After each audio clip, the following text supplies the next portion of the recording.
मैं doctor Satyaveer Yadav, principal Yaduvanshi degree college Narnaul, आज video lecture series में आप सभी का हार्दिक स्वागत करता हूं। आज का मेरे लेक्चर का टॉपिक होगा अर्थ इज नॉट राउंड, पृथ्वी गोल नहीं है। ये भी बहुत ही आश्चर्यजनक एवं सत्य है कि पृथ्वी गोल नहीं है। आज से लगभग 350 ईसा पूर्व अरस्तु ने लगभग आज से 2373 वर्ष पूर्व यह बताया था कि पृथ्वी गोल है। उन्होंने ये बताया था कि जब चंद्रमा ग्रहण होता है तो पृथ्वी की छाया चंद्रमा पर पड़ती है तो उसकी आकृति गोल होती है, इसलिए पृथ्वी भी गोल है। और आज तक लगभग सभी ज्यादातर व्यक्ति यही मानते हैं कि पृथ्वी संपूर्ण गोल है, लेकिन earth is not perfectly round. यानी कि कोई व्यक्ति कहता है कि पृथ्वी चपटी है, लेकिन ये चपटी भी नहीं है। कोई कहता है ये संपूर्ण गोल है, लेकिन ये गोल भी नहीं है। कोई कहता है अंडाकार है, ये संपूर्ण रूप से अंडाकार भी नहीं है। हाँ, ये देखिए आप कि यहां हम पृथ्वी गोल कैसे हो सकती है। जब एक तरफ भूमध्य रेखा की लंबाई हमारी 12,758 वर्ग किलोमीटर है, तो 0 डिग्री देशांतर की लंबाई जो ध्रुवों की ओर चलती है, वो ध्रुवों की लंबाई अगर हम देखें तो 12,714 किलोमीटर वर्ग किलोमीटर है। तो इनमें दोनों में ही काफी अंतर है, लगभग भूमध्य रेखा की लंबाई में और ध्रुवों की ओर जो लंबाई है उनमें 44 किलोमीटर का अंतर आ जाता है। तो हम एकदम कैसे कहते हैं पृथ्वी गोल है।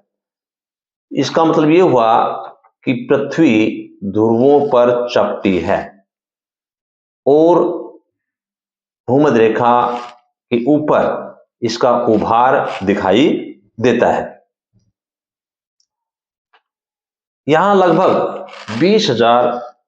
20 करोड़ साल पहले हमारे एल्फ्रेड वेगनर महोदय ने यह बताया था कि आज जो पृथ्वी है वो सारी 20 करोड़ साल पहले इनके सभी भाग आपस में जुड़े हुए थे।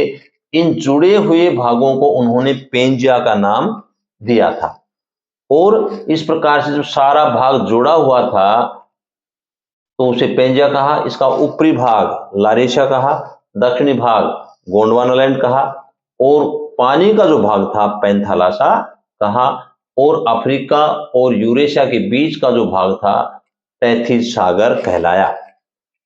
तो कुल मिलाकर हमें कह सकते हैं सारा जुड़ा हुआ भाग था तो संपूर्ण रूप से गोल नहीं था, तो हमारी पृथ्वी कैसे गोल हो सकती है। इसी प्रकार से अब हम ये देखेंगे कि 7 करोड़ साल पहले जब हमारा भारत 5,000 किलोमीटर दूरी तय करके दक्षिण से उत्तर की ओर जा रहा था, तो बीच में तैथिस सागर का जो मलबा था वो खिंचाव के कारण से हिमालय पर्वत के रूप में बन गया और उसकी ऊंचाई हो गई हमारी 8,848 मीटर। तो हम कैसे कह सकते हैं कि धरती के ऊपर मीन सी लेवल से 8,848 मीटर ऊंचाई पर कोई भाग है तो वो गोल कैसे रह सकता है। इसी प्रकार से हमारे समुद्री भाग के अंदर भी हमारी गहराई मैरियाना डीप की गहराई है 10,994 मीटर, यानी कि मीन सी लेवल से 10,994 मीटर गहरा गड्ढा है, गर्त है। तो कैसे कह सकते हैं पृथ्वी गोल है। यानी कि इस गर्त में अगर हम हिमालय पर्वत को 8,848 मीटर जो पर्वत है इसको समा दें इस गहरे गड्ढे के अंदर, तो भी लगभग 2100 मीटर से अधिक क्षेत्र के ऊपर पानी रहेगा समुद्र के अंदर। तो कुल मिलाकर कह सकते हैं कि हमारी पृथ्वी गोल नहीं है। तो फिर पृथ्वी कैसी है? अब यह तीनों का अंतर देखिए, पृथ्वी पूर्ण रूप से गोल नहीं है। गोल क्यों बनाई है? ये हमारा मैथमेटिकल कैलकुलेशन करके बनाया गया ताकि हम आसानी से किसी स्थान की दूरी नाप सके, अक्षांश और देशांतर रेखाएं इजीली खींच सके और किसी स्थान की लोकेशन ले सके। इसलिए हमने गोलाकार आकृति बनाई है, सुविधा के लिए बनाई है, ताकि हम इस इजीली कर सके। यहां उसका हम है इलिप्सॉइड क्या है? ये हमारा जो स्फीरॉइड है, अगर हम गोल गेंद होती है उसको भींच देते हैं तो ऊपर का भाग चपट जाता है, साइड का भूमध्य रेखा का भाग लंबा हो जाता है। तो इसकी आकृति में इलिप्सॉइड, जो स्फीरॉइड का जो क्षेत्रफल है उसको कैलकुलेट करने के लिए करते हैं। लेकिन वास्तव में हमारी पृथ्वी कैसी? जियोड है। जो कौन सी होती है जियोड? यह जियोड क्या होता है? पृथ्वी के वास्तविक भौतिक आकार को प्रतिनिधित्व करने वाली आकृति को ही हम जियोड कहते हैं। वास्तव के अंदर क्या है? हमारी पृथ्वी है, इसके अंदर कुछ भाग समुद्र का है, वो गहरा है, कुछ भाग उभरा हुआ है, और इस प्रकार से जो वास्तविक आकृति आती है उसे हम जियोड कहते हैं। इसलिए हमारी पृथ्वी की आकृति जियोड पाई जाती है।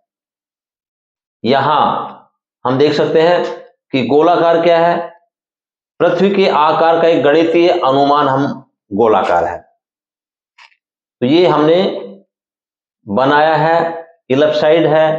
ये भी हमने जो स्फीरॉइड था उसी का आकार मैथमेटिकल करके कैलकुलेट करके हमने इलिप्सॉइड दिखा दिया। ध्रुवों के ऊपर जो है इसका चपटा हुआ भाग दिखाई देता है। लेकिन हमारी पृथ्वी इलिप्सॉइड भी नहीं है।